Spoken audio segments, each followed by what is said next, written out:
केन्दुझर जिला भारतीय मजदूर संघ पक्षर सांबादिक सम्मेलन। केन्दुझर जिला बरपेल सहर में आज जिला भारतीय मजदूर संघ पक्षर एक सांबादिक सम्मेलन अनुष्ठित होता। इस सम्मेलन में जिला सभापति, जिला संपादिका, सह संपादिका, आंचलिक भारतीय मजदूर संघर कर्मकर्ता माने उपस्थित रही।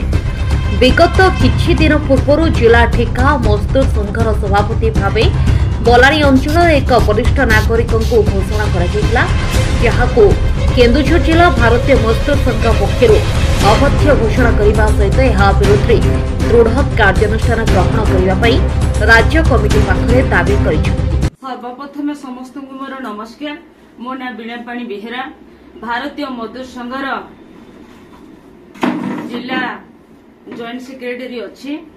जेते बड़े आमर जुलाई 23 तारीख ठिका मजदूर संघ ना प्रतिष्ठा दिवस दिन से गोटे अवैध कमिटी कले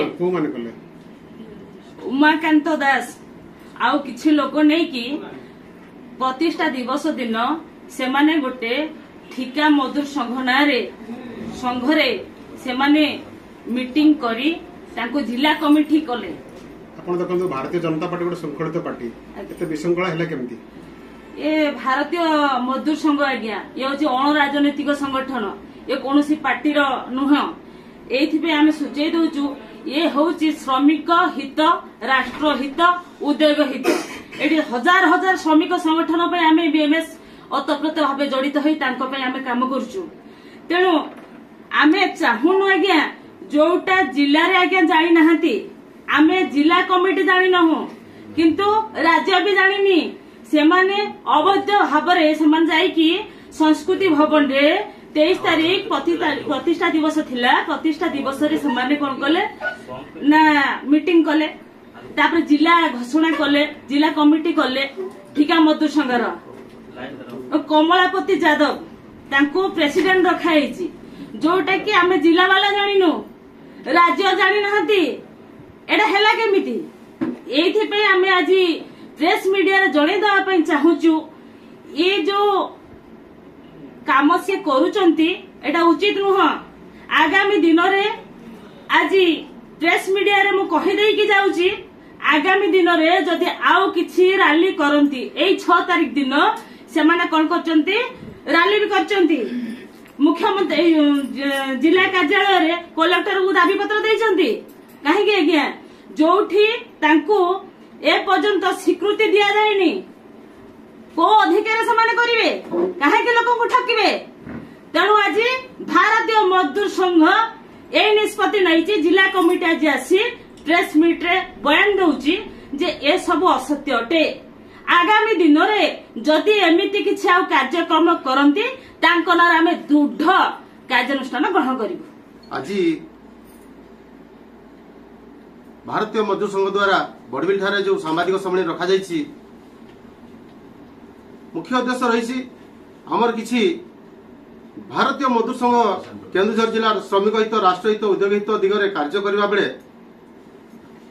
आमर किछि विशृंखलित गोष्ठी रही निज स्वार्थ को आखिरे तांको निज आगर रखी संगठन करबा बहाना केन्दुझर जिले में गत 23/7/2024 तारिख में एक भारतीय मजदूर संघर प्रतिष्ठा दिवस करबा बहाना केन्दुझर जिले में थिबा ठिका श्रमिक मानकर संगठन करी असंवैधानिक भाव से घोषणा करथिले, जोटा कि ओडिशा ठिका मजदूर महासंघ केन्दुझर जिला नाम नामकरण करथिले। सेथिरे बलाणी ठिका मजदूर संघर श्री कमलापति यादव को सभापति भाव घोषणा करथिले, किंतु एथिरे हमर जोटा कि ओडिशा रे जो रही ठिका मजदूर महासंघ तार थारु किछि भी से निष्पत्ति नहीं नथिले कि तांकर मान्यता नथिला कि केन्दुझर जिले में भारतीय मजदूर संघ द्वारा परिचालित हबो ए जो ठिका मजदूर महासंघ ये सब असंवैधानिक भाव से घोषणा करथिले। तेणु करी आमे आज सूचित देबा पे चाहूचु जे केन्दुझर जिले में जो भारतीय मजदूर संघ द्वारा परिचालित हबो बोली मिछरे जो बहाना करी जो घोषणा करछिंदी ओडिशा ठिका मजदूर महासंघ केन्दुझर जिला को अवैध भाव जो घोषणा कले ताको आमे केन्दुझर जिला कमिटी आम तरफ कहूँ जे ताकू मान्यता देई नहीं, राज्य देई नहीं कि केन्दुझर जिला देई नहीं,